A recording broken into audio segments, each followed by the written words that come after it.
बहुजन साहित्यकार विशलभाई અત્રે ઉપસ્થિત થઈ ગયા છે તો જોરદાર તાળી પાડી વિશલભાઈનું સ્વાગત કરીએ।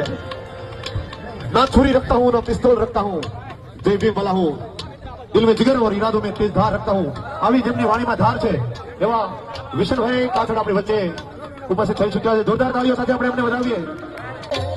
જાત મૂકીને વીર શિવાજી કોણે તિલક તાળ્યા રે ધીરે ધીરે જાત મૂકીને વીર શિવાજી કોણે તિલક તાળ્યા રે જાત મૂકીને વીર ઉધમસિંહ કે આ ડાયરના માટલા લણી લીધા અને જાત મૂકીને વીર ભગતસિંહ કે ફાંસીના માટલા સુધી પહોંચી ગયો। એની ડાયરીમાં લખે છે કે मेरी कलम भी मेरे जज्बातों से कुछ इस तरह से वाकिफ है। कलम कहता बोलपेन, जज्बात कहता પોતાના વિચાર અને ઓળખું કે મારી બોલપેન પણ મને ઓળખે છે। मेरी कलम भी मेरे जज्बातों से कुछ इस तरह से वाकिफ है।